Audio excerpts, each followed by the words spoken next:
All rise. Court is now in session. The Honorable Judge Lauren Lake presiding. The bailiff's voice echoes through the packed courtroom, and the audience settles into their seats with anticipation hanging thick in the air. Judge Lake enters with her signature presence, her robe flowing behind her as she takes her place at the bench. Her expression is serious, her eyes already scanning the faces before her, reading the tension that crackles between the two parties standing on opposite sides of the courtroom. On one side stands Marcus Thompson, a 32-year-old construction worker from Detroit, Michigan. His jaw is tight, his arms crossed defensively over his chest. His eyes dart between the judge and the woman standing across from him, a mixture of anger and something else, something that looks almost like fear, flickering across his face. On the other side stands Keisha Thompson, 29 years old, her hands trembling slightly as they rest on the plaintiff's table. She wears a simple dress, her hair pulled back, and her face bears the evidence of sleepless nights and shed tears. Between them, invisible but palpable, is a 4-year-old boy named Isaiah, who sits in the care of Keisha's mother in the audience, playing quietly with a toy car, oblivious to the storm that swirls around his very existence. Judge Lake opens the folder before her, her fingers tracing the documents that outline a story of love turned to suspicion, trust shattered by doubt, and a family torn apart by questions that demand answers.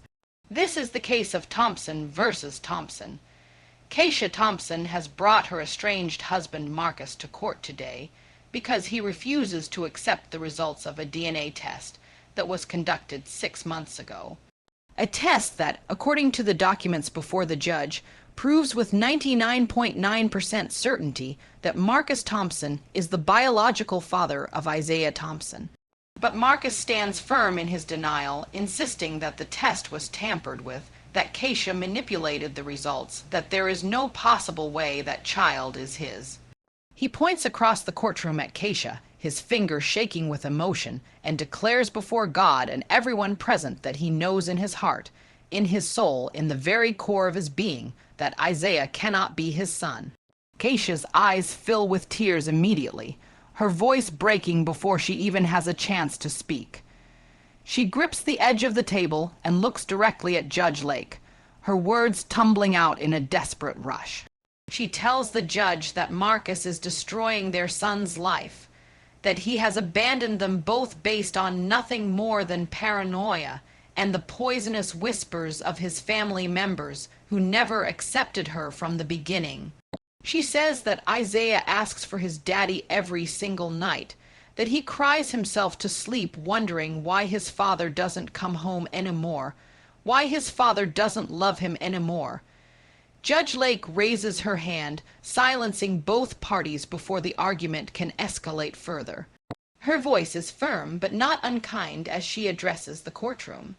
She reminds everyone present that they are here today not to assign blame, not to rehash old grievances, but to get to the truth for the sake of a little boy who deserves to know who his father is, and deserves to have that father present in his life, if biologically and morally he should be. She turns her attention first to Marcus, asking him to explain to the court why he refuses to accept DNA test, results that show with near absolute certainty that he is Isaiah's father.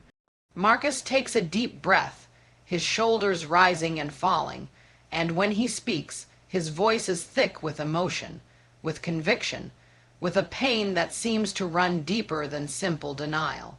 He tells the judge that he loved Keisha with everything he had, that when they got married 5 years ago, he thought he had found his forever, the woman he would build a life with, raise children with, grow old with.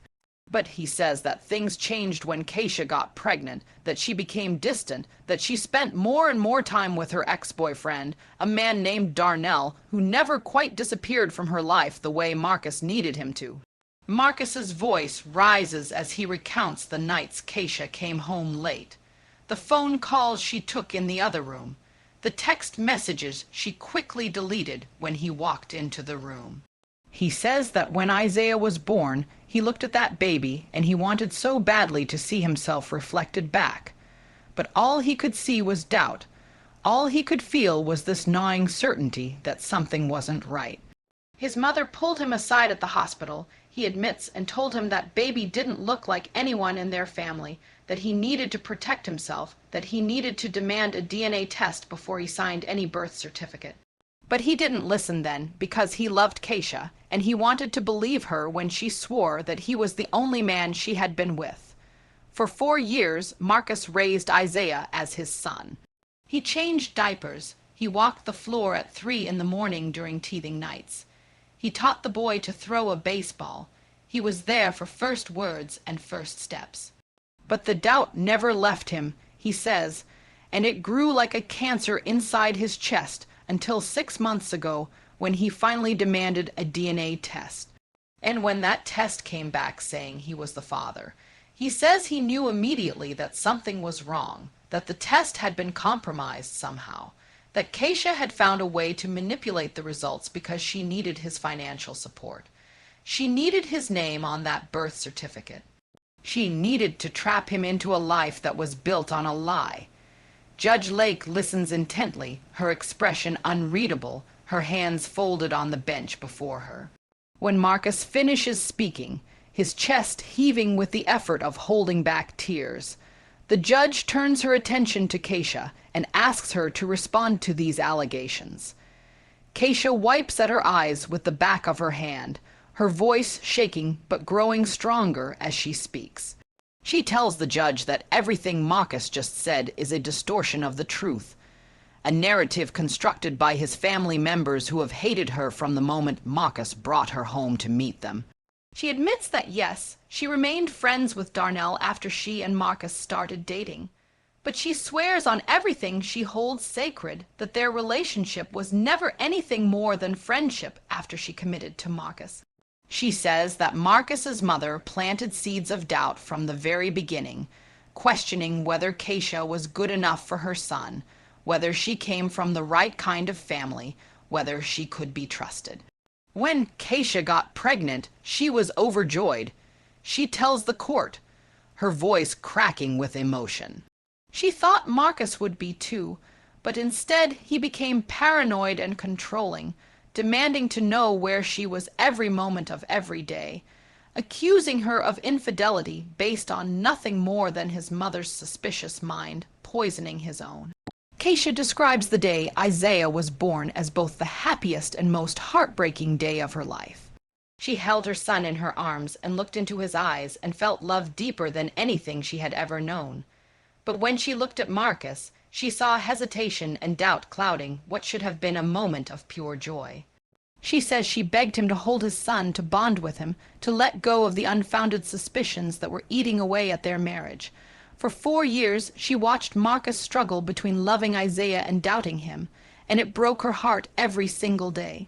She agreed to the DNA test 6 months ago because she thought it would finally put an end to the torture, that it would prove once and for all that Marcus was Isaiah's father, and they could move forward as a family. But when the results came back confirming what she had known all along, Marcus refused to accept them.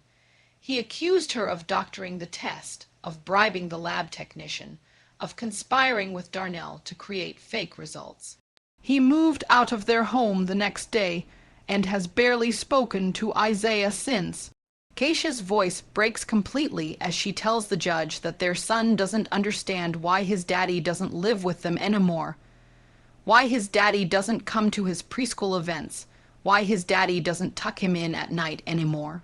She says Isaiah has started having nightmares, has started acting out in school, has started asking questions that no 4-year-old should have to ask. Judge Lake's expression softens slightly as she looks at the little boy sitting in the audience, still playing innocently with his toy car, protected for the moment from the chaos swirling around him. She asks Marcus directly whether he has maintained any relationship with Isaiah over the past 6 months. Marcus shifts uncomfortably, his eyes dropping to the floor. He admits that he has not seen Isaiah regularly, that he has missed birthday parties and holidays, that he has made excuses when Keisha calls asking him to spend time with his son. But he insists it's not because he doesn't love the boy. It's because he cannot in good conscience continue to play the role of father when he believes so strongly that he is not the biological parent. He tells the judge that he has requested a second DNA test, one conducted by a different laboratory, one that Keisha cannot interfere with, but she has refused. Keisha immediately interrupts, her voice rising in frustration and desperation. She tells the court that she has not refused a second test, that Marcus is lying to justify his abandonment of their son. She says she has told Marcus repeatedly that she will submit to any test he wants, from any laboratory he chooses, because she has nothing to hide and nothing to fear from the truth. Judge Lake holds up her hand again, her voice cutting through the rising tension like a knife. She addresses both parties, reminding them that accusations and counter-accusations will get them nowhere, that what matters now is establishing the truth and determining what is best for Isaiah. She turns to Marcus and asks him a question that seems to cut to the very heart of the matter. If a second DNA test confirms what the first test showed, if it proves beyond any shadow of doubt that you are Isaiah's biological father, will you accept the results and step up to be the father that boy needs? Marcus hesitates, his mouth opening and closing as he struggles to form words. The audience watches in rapt attention, some shaking their heads, some leaning forward in their seats. Finally, Marcus speaks, his voice barely above a whisper.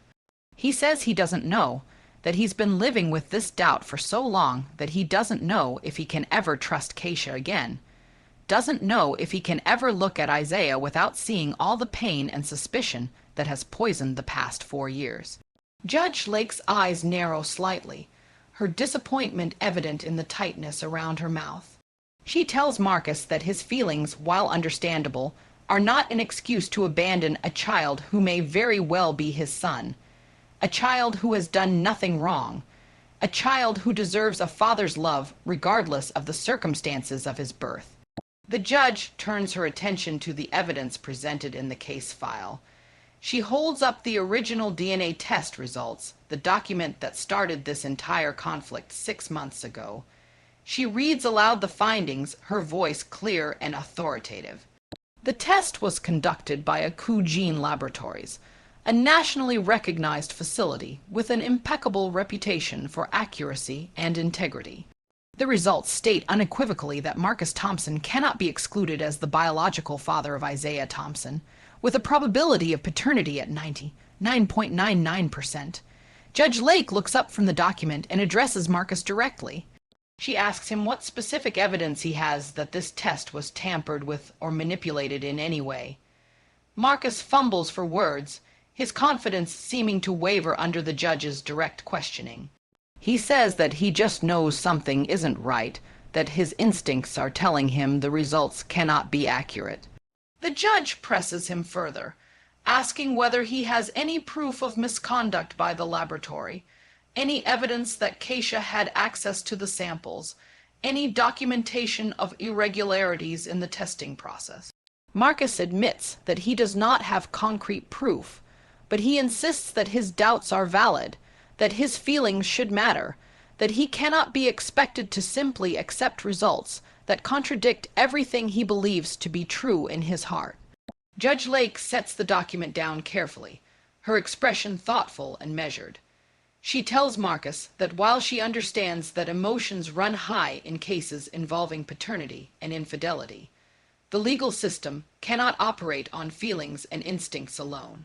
DNA testing is one of the most reliable scientific tools available, and when properly conducted by accredited laboratories, the results are accurate 99.99% of the time.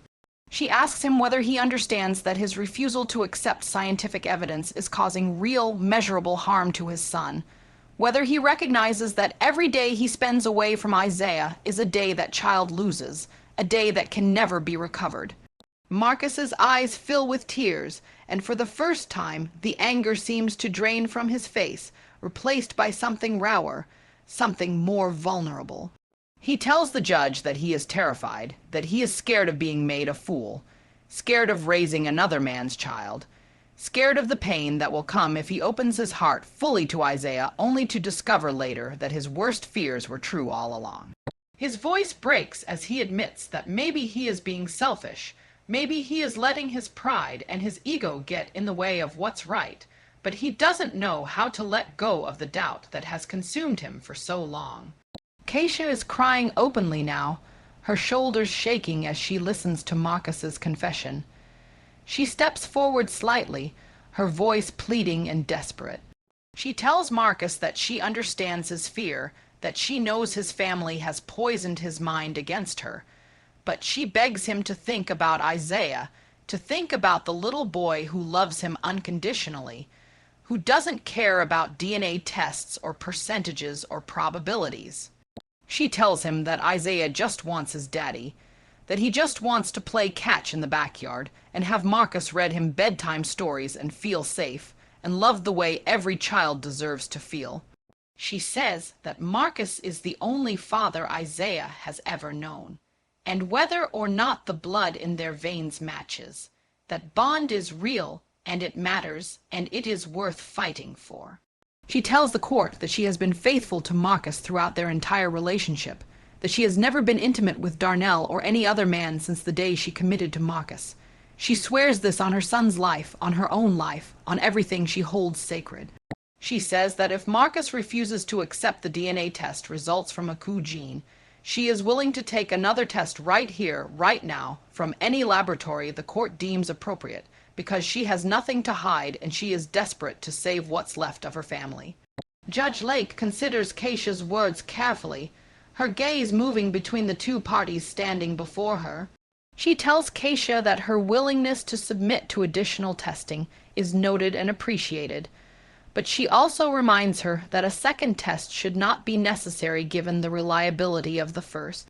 However, given the extraordinary circumstances of this case and Marcus's persistent doubts, the judge is willing to order a second DNA test to be conducted under court supervision, with samples collected by a court-appointed medical professional and sent to a different laboratory for independent analysis. She tells both parties that this second test will be final and binding, that there will be no third test, no fourth test, no endless cycle of doubt and denial.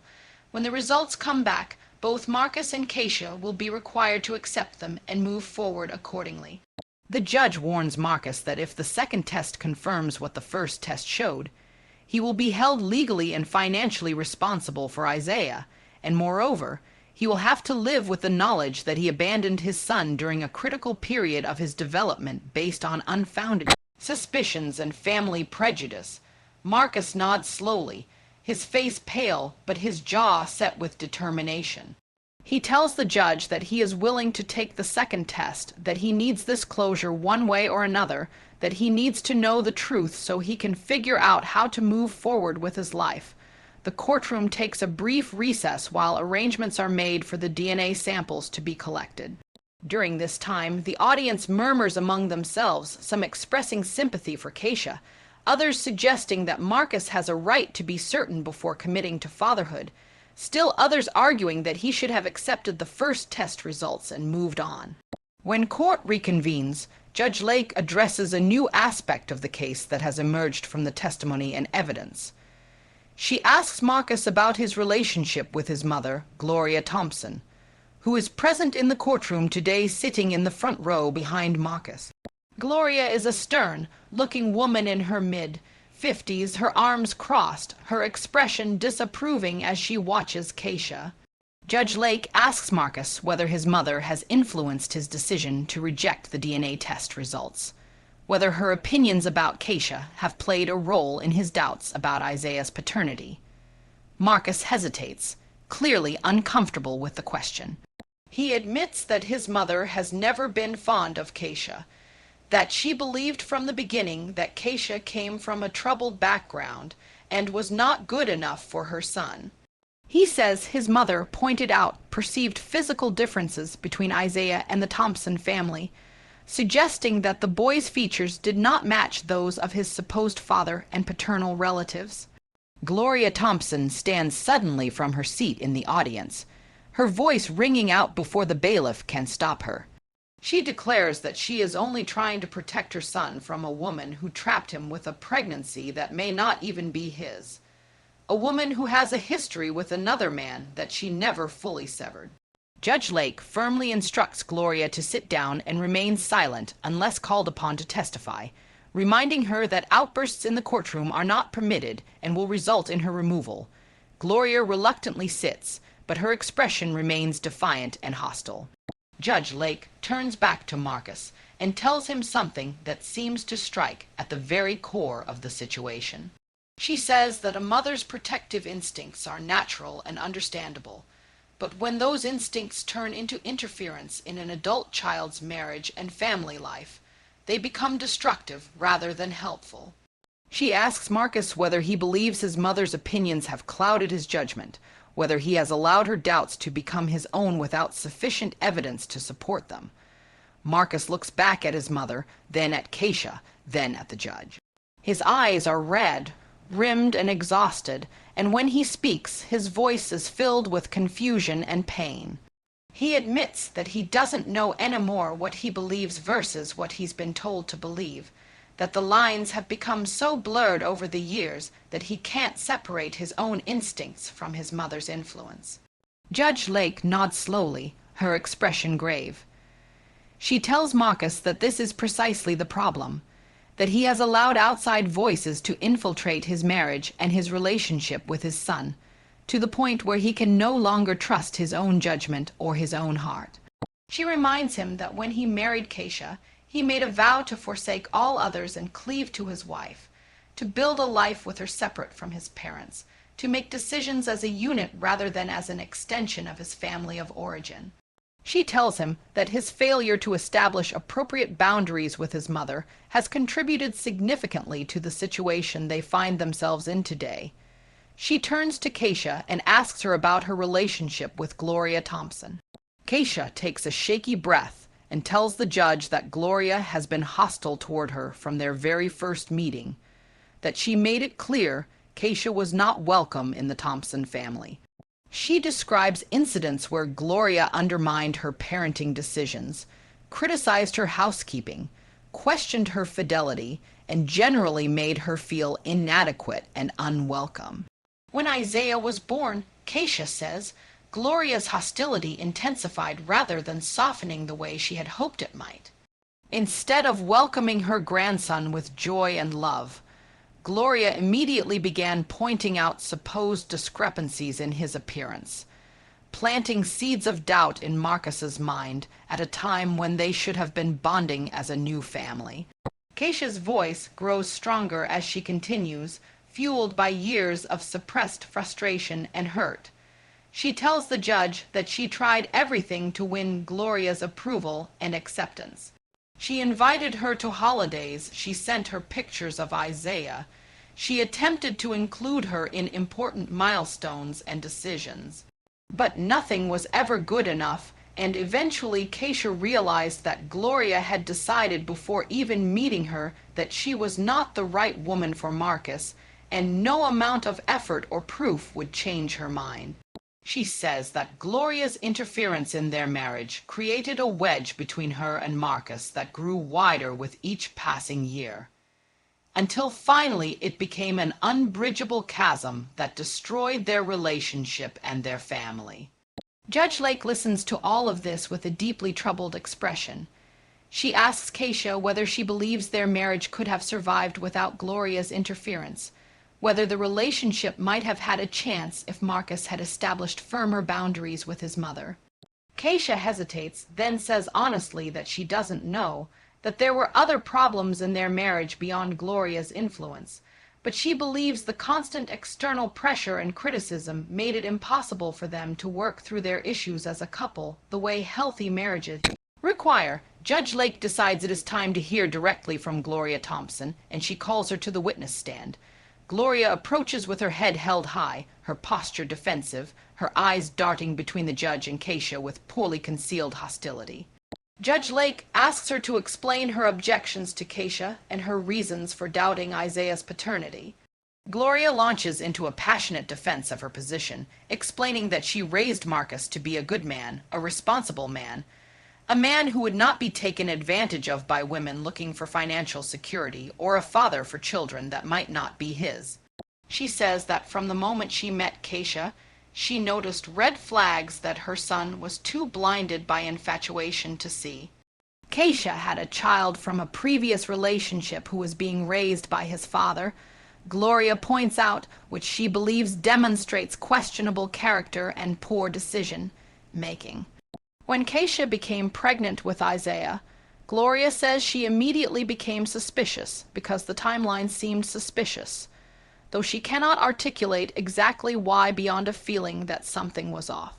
When Isaiah was born, Gloria says she looked at that baby and did not see any Thompson family features, no resemblance to Marcus or to any of his relatives, and she knew in her heart that something was wrong.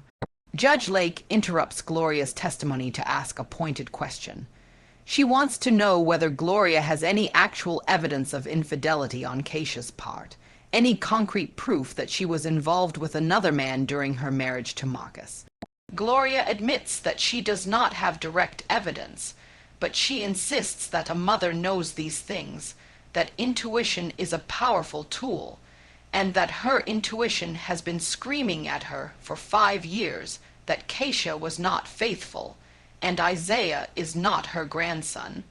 Judge Lake's expression hardens slightly, and she tells Gloria that while maternal intuition may be valuable in some contexts, it cannot override scientific evidence, and it certainly cannot justify the destruction of a family based on nothing more than suspicion and prejudice.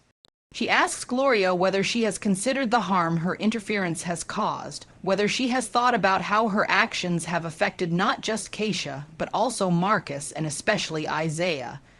Gloria's confidence wavers slightly under the judge's direct questioning. She insists that she only wants what is best for her son, that she is trying to protect him from making a terrible mistake, from raising a child who might not be his and supporting a woman who might be deceiving him. Judge Lake leans forward slightly, her voice taking on an edge of steel. She tells Gloria that her so-called protection has actually destroyed her son's family, has damaged his relationship with a child who may very well be his biological son, and has created wounds that may never fully heal regardless of what any DNA test reveals. She reminds Gloria that even if her suspicions were correct, which the existing evidence strongly suggests they are not, her methods of addressing those concerns have been inappropriate and destructive. She tells her that adult children have the right to make their own decisions, even decisions their parents disagree with, and that her role as a mother should be to support and guide, not to control and manipulate. Gloria's face flushes with anger and embarrassment, and she opens her mouth to respond, but Judge Lake raises her hand, silencing her. The judge tells her that she will have another opportunity to speak after the DNA results are revealed, but for now, she needs to return to her seat and consider carefully whether her actions have truly been in her son's best interest, or whether they have been driven more by her own prejudices and need for control. Gloria returns to her seat stiffly, her face set in hard lines, clearly unrepentant despite the judge's admonishment. The tension in the courtroom is palpable as Judge Lake turns her attention back to Marcus and Keisha. She tells them that while they wait for the second DNA test results to be processed, she wants to explore the emotional and practical implications of the situation they find themselves in. She asks Marcus to describe his relationship with Isaiah during the first 4 years of the boy's life, before the doubt fully took over and destroyed their bond. Marcus's face softens slightly as he begins to talk about Isaiah as a baby, as a toddler, as a preschooler developing his own personality and preferences. He describes teaching Isaiah to ride a tricycle, to count to 10, to recognize colors and shapes. He talks about how Isaiah would run to the door when Marcus came home from work, how he would climb into his lap during cartoon time, how he would refuse to go to sleep unless Marcus read him his favorite story about dinosaurs. Marcus's voice cracks as he describes the way Isaiah would hold his hand when they walked through parking lots, the way he would mimic Marcus's mannerisms and speech patterns, the way he called him daddy with such complete trust and love.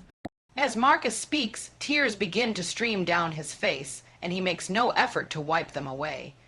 He admits to the court that regardless of what any DNA test says, Isaiah is the child he raised, the little boy he loved, the son who trusted him completely. Judge Lake lets Marcus's words hang in the air for a moment before speaking again. She asks him why, if he felt such a strong bond with Isaiah, he was willing to walk away based on suspicions that even he admits he has no proof of. Marcus wipes at his eyes roughly, his voice barely controlled as he tries to explain the war that has been raging inside him for years. He says that every time he looked at Isaiah and felt that surge of love and pride, another voice in his head, his mother's voice, his own doubts, would whisper that maybe that love was based on a lie. Maybe he was being fooled. Maybe he was failing to protect himself the way a man should. He describes lying awake at night next to Keisha, watching her sleep, wondering whether she was dreaming about another man, whether she had betrayed him in their bed, whether everything they had built together was just an elaborate deception. He says the doubt consumed him like a disease, eating away at every good moment, poisoning every happy memory, until he couldn't enjoy a single interaction with Isaiah without wondering whether he had any right to that joy. When the first DNA test came back positive, Marcus says he felt relief for approximately 5 minutes before the doubt crept back in, stronger than ever, now focused on the possibility that the test itself had been compromised rather than on Keisha's fidelity. Keisha listens to Marcus's confession with a mixture of heartbreak and anger playing across her features. When Judge Lake gives her an opportunity to respond, she does so with a voice that shakes with emotion but grows steadier as she speaks. She tells Marcus that she understands doubt is a powerful thing, that she knows his mother planted seeds that took root and grew into something destructive. But she also tells him that at some point he had a choice to make. He could choose to trust the woman he married, the woman who shared his bed and his life and his dreams, or he could choose to believe the worst about her based on nothing more than his mother's suspicions and his own insecurities. She says that his choice to believe the doubt rather than to believe in their love has destroyed not just their marriage, but also damaged their son in ways that may take years to repair. She tells Marcus that Isaiah asks about him constantly, that he doesn't understand why Daddy doesn't come home anymore, why Daddy doesn't come to his soccer games anymore, why Daddy doesn't call on his birthday anymore. She says she has tried to protect Isaiah from the truth, tried to make excuses for Marcus's absence, but she knows that children are perceptive and Isaiah is beginning to internalize the rejection, to believe that he is somehow not worthy of his father's love. Judge Lake's expression is deeply troubled as she listens to this exchange. She addresses both parties, her voice carrying the weight of her years of experience hearing these cases, seeing these families torn apart by doubt and betrayal, by pride and fear. She tells them that the courtroom has seen thousands of paternity cases over the years, and in her experience, the damage caused by unfounded doubt often exceeds even the damage caused by actual infidelity. When a man rejects a child who turns out to be his biological son, when he wastes precious years of that child's development based on suspicions that prove to be groundless, the harm done is profound and lasting. She tells Marcus that if the second DNA test confirms what the first test showed, he will have to live with the knowledge that he abandoned his son during critical mental years, that he allowed his mother's prejudices and his own fears to override his responsibilities as a father. She tells Keisha that even if the test proves she has been telling the truth all along, the damage to her marriage may be irreparable, and she will need to decide whether she can forgive Marcus for doubting her and whether she can trust him to be a consistent presence in Isaiah's life moving forward. The judge then addresses the question of Isaiah's well-being directly. She notes that the boy is present in the courtroom today, though shielded from the worst of the testimony by his grandmother's care in the audience. She talks about how children internalize parental conflict, how they blame themselves for family dysfunction, how they carry the scars of abandonment and rejection into adulthood. She tells both Marcus and Keisha that regardless of what happens between the two of them, regardless of what the DNA test shows, they both have a responsibility to protect Isaiah from further harm, to put his needs ahead of their own hurt and anger, to find a way to cope, parent effectively, even if they can never repair their romantic relationship. She asks them whether they understand this responsibility, whether they are prepared to put aside their grievances and focus on what is best for their child. Both Marcus and Keisha nod through their tears, though the judge's expression suggests she is not entirely convinced they fully grasp the magnitude of what she is asking of them. She reminds them that Isaiah did not ask to be born into this situation, did not ask to become the center of a paternity dispute, did not ask to have his very existence questioned and doubted. He is an innocent child who deserves the love and support of both his parents, and she will not tolerate any further behavior that puts adult emotions and conflicts ahead of that child's welfare. Judge Lake announces that the court will now take a recess while the final DNA test results are processed and verified. She instructs both parties to remain in the courthouse and to be available when the court reconvenes. The tension in the courtroom is almost unbearable as people file out for the break. Some audience members approach Keisha to offer words of support, while others gather around Marcus, their expressions sympathetic. Gloria Thompson sits alone in her section of the courtroom, her face set in stubborn lines, clearly unwilling to consider that she might have been wrong in her assessment of the situation. During the recess, the bailiff informs the judge that the results have arrived from the laboratory, sealed in an official envelope that will be opened in court once the session resumes. The weight of what those results might say, the lives that will be forever changed by whatever truth lies inside that envelope, seems to press down on everyone involved. When the bailiff calls the court back into session, the atmosphere is electric with anticipation and dread. Marcus returns to his position, his face drained of color, his hands trembling slightly.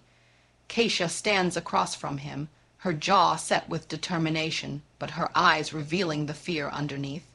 Isaiah has been taken to a waiting room by his grandmother, spared from witnessing the moment that will define his future. Judge Lake enters and takes her seat, the sealed envelope containing the DNA test results sitting on the bench before her. She looks at both parties for a long moment, her expression serious and contemplative. She begins by reminding everyone in the courtroom that DNA testing, when properly conducted, is among the most accurate scientific tools available to modern society.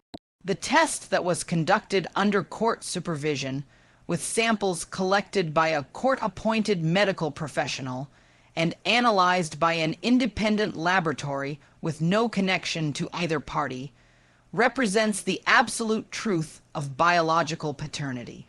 She tells Marcus and Keisha that whatever is revealed in the next few moments must be accepted as final and binding, that there will be no more tests, no more doubts, no more questions.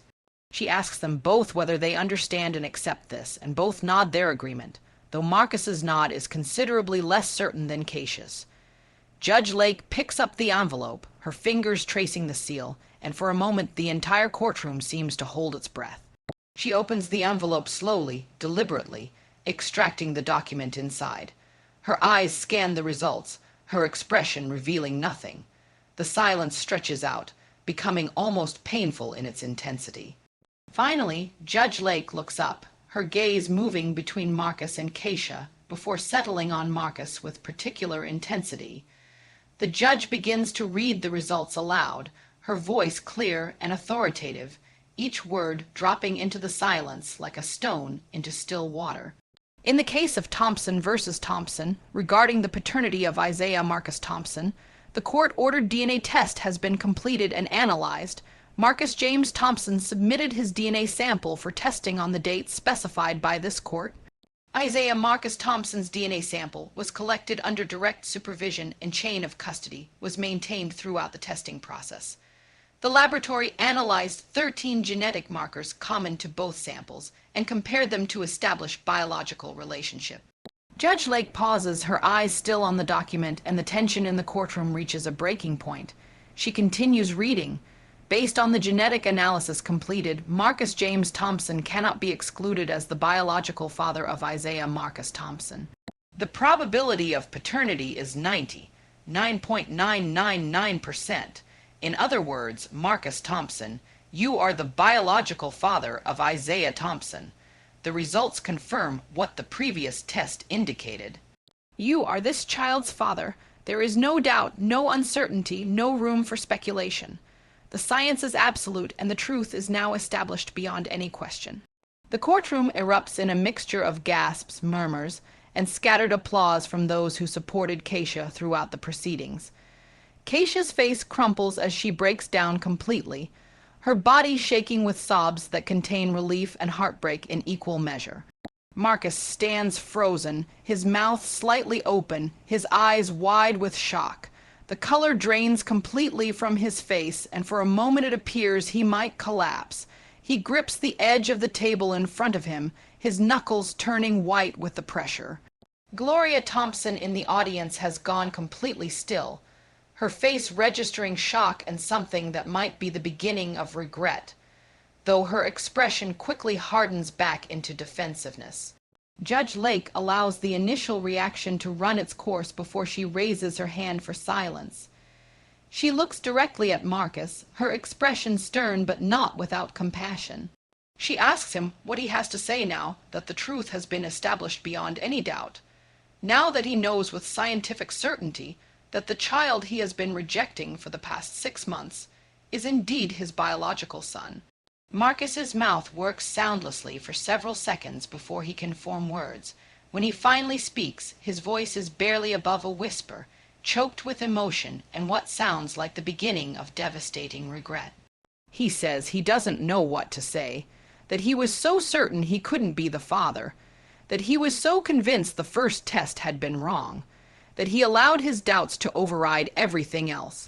He looks across at Keisha and tries to apologize, but the words seem inadequate and insufficient for the harm he has caused. Judge Lake holds up her hand, stopping Marcus's apology mid-sentence. She tells him that words are not enough, that apologies mean nothing without changed behavior and concrete action to repair the damage he has caused. She reminds him that for 6 months he has abandoned his son based on nothing more than suspicion and paranoia fueled by his mother's interference. She tells him that during those 6 months Isaiah has suffered, wondering why his father no longer loves him, questioning his own worth, internalizing rejection that no 4-year-old child should ever have to experience. She asks Marcus whether he understands the magnitude of what he has done, whether he comprehends that he cannot simply walk back into Isaiah's life as if nothing happened, as if the abandonment never occurred. Marcus nods miserably, tears now streaming freely down his face.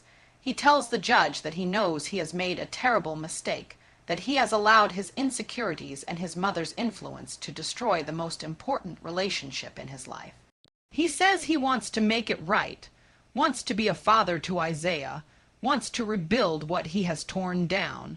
But even as he says these things, his voice lacks conviction, and Judge Lake's skeptical expression suggests she has heard these promises before from men who ultimately fail to follow through. The judge turns her attention to Keisha, asking her what she wants for herself and for Isaiah moving forward.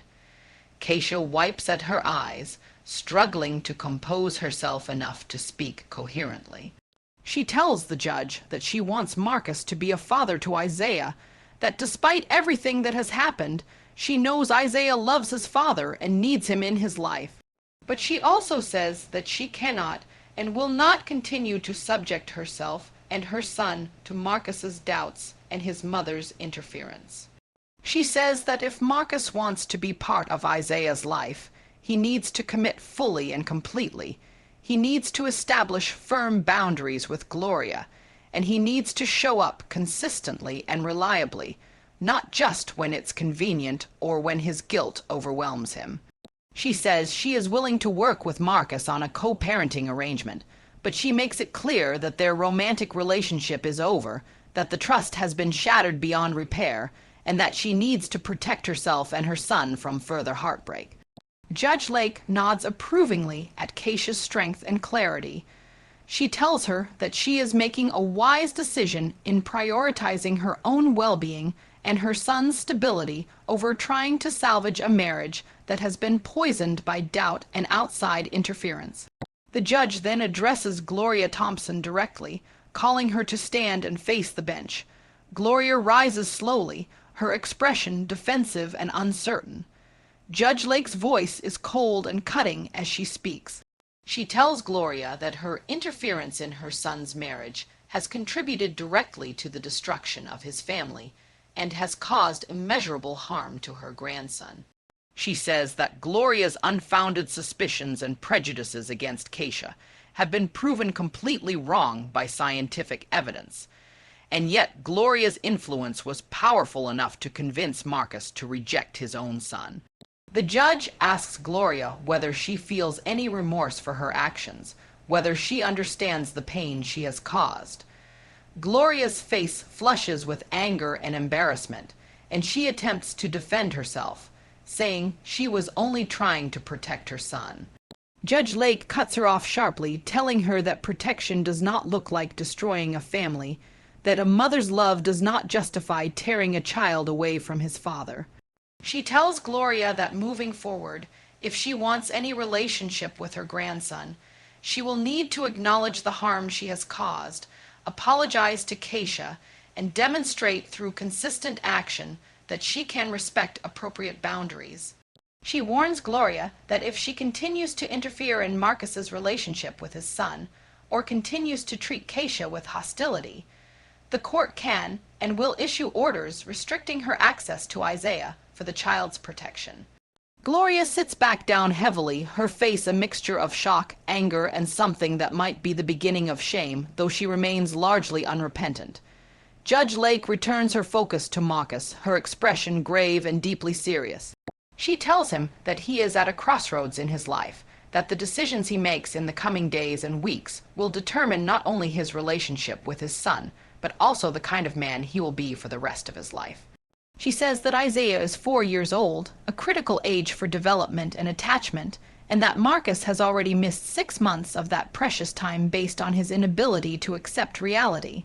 She tells him that children have long memories, that Isaiah will remember his father's absence, and that it will take considerable time and effort to rebuild the trust and security that has been damaged. She asks him whether he is prepared to do that work, whether he is prepared to show up consistently, to prioritize Isaiah's needs over his own ego, to establish boundaries with his mother, and to prove through action rather than words that he is committed to being a father. Marcus nods emphatically, his voice breaking as he swears he will do whatever it takes to be the father Isaiah deserves. Judge Lake's expression remains skeptical but hopeful as she tells him that the court will be monitoring his compliance with any custody and support orders, and that failure to follow through will result in serious legal consequences. The judge announces that she will now outline the court's orders regarding custody, visitation, and child support.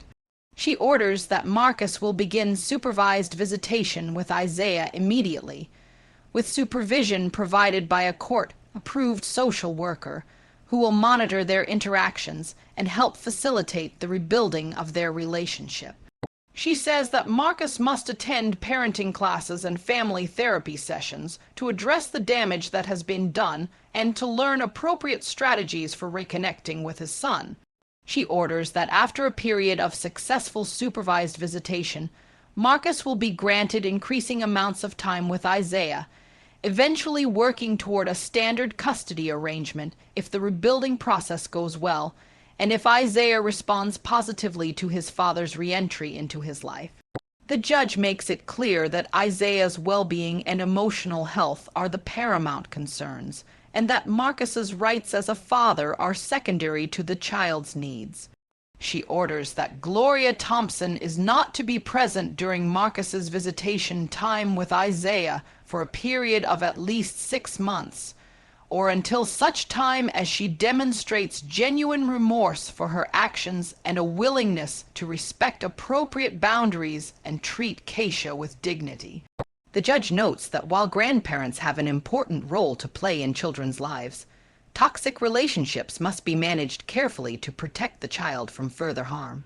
Regarding child support, Judge Lake orders that Marcus is responsible for backdating child support payments to cover the 6 months during which he failed to provide financial support for Isaiah.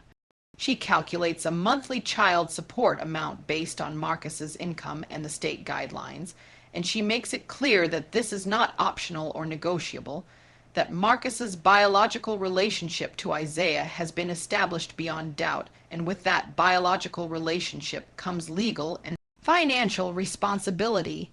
She warns Marcus that failure to pay child support as ordered will result in wage garnishment, suspension of his driver's license, and potential jail time for contempt of court.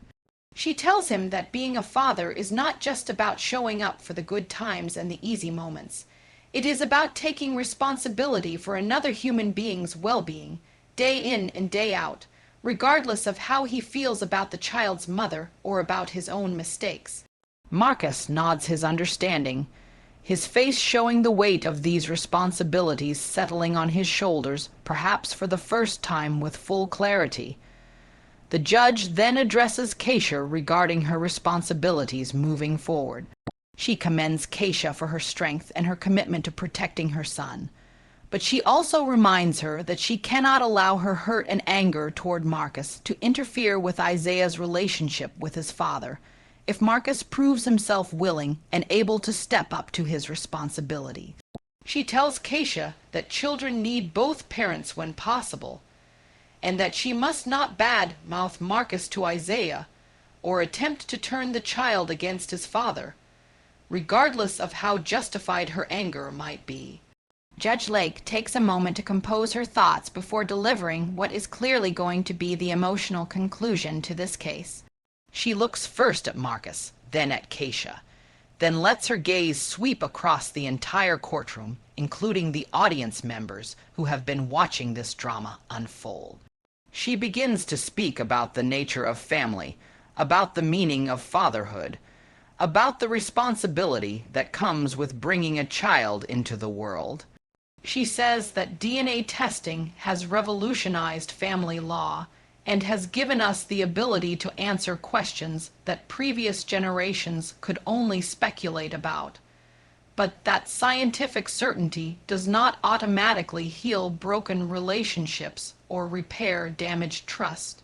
She tells the courtroom that she has seen countless men stand where Marcus stands today, having rejected children who turned out to be theirs, and the regret and remorse they feel when confronted with the truth is real and painful. But she also says that regret is not enough, that feeling bad about your mistakes does not undo the harm you have caused, and that actions speak louder than any apology or any promise. She tells Marcus that Isaiah will not remember the words he speaks in this courtroom today, but he will remember whether his father shows up consistently from this day forward, whether his father makes him feel safe and loved, whether his father prioritizes him or continues to allow doubt and family interference to come between them. The judge's voice grows more passionate and emotional as she continues. She talks about how children internalize parental rejection, how they carry those wounds into adulthood, how they struggle with self, worth, and attachment because they were made to feel unwanted by the people who should have loved them unconditionally. She says that Isaiah is 4 years old, and he has already experienced more rejection and instability than any child should have to endure, and that Marcus bears full responsibility for that suffering. She tells him that he allowed his mother's prejudices to override his own judgment, allowed his insecurities to override his obligations, allowed his pride to override his love for a child who trusted him completely. She says that there is no excuse for what he has done, no justification that makes it acceptable or understandable. She tells him that he has failed as a father over the past 6 months, failed completely and utterly, and that now he has a choice to make about whether he will continue to fail or whether he will rise to the challenge of earning back his son's trust and love. The courtroom is completely silent, every person present absorbed in the judge's words, many with tears streaming down their faces as they contemplate the weight of what has been revealed and decided here today. Judge Lake turns to address Keisha one final time, and her voice softens slightly, though the gravity remains. She tells Keisha that she has been vindicated today, that the truth has been established, and no one can ever again question her fidelity or her honesty about Isaiah's paternity. But she also tells Keisha that vindication is not the same as healing. That proving you were right does not erase the pain of being doubted by the person who is supposed to trust you more than anyone else in the world.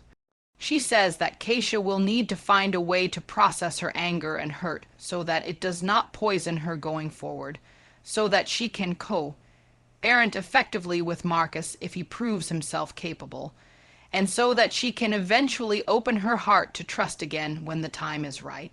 She tells Keisha that she is a strong woman who has already survived more than many people would have been able to endure, and that she has a bright future ahead of her and Isaiah if she can let go of the bitterness and focus on building a stable, loving life for her son. Keisha nods through her tears, clearly moved by the judge's words, but still processing the complex mix of emotions that come with being proven right at such a high personal cost. The judge reminds both parties that they will need to appear in court again for follow-up hearings to assess how the custody arrangement is working and whether Marcus is complying with all court orders. And she makes it clear that she will be watching this case closely and will not hesitate to modify orders if necessary to protect Isaiah's well-being. Before delivering her final statement, Judge Lake asks whether anyone in the courtroom has anything else they wish to say. Marcus steps forward slightly, his voice trembling but determined. He asks if he can speak directly to Keisha, and the judge grants him permission. Marcus turns to face Keisha fully, his eyes red and swollen from crying, his entire demeanor one of broken humility.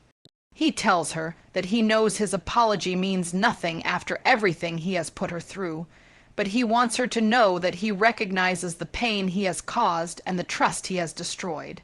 He says he cannot undo the past 6 months or take back the doubt and the abandonment, but he swears that from this moment forward he will be the father Isaiah deserves and the co-parent she can rely on.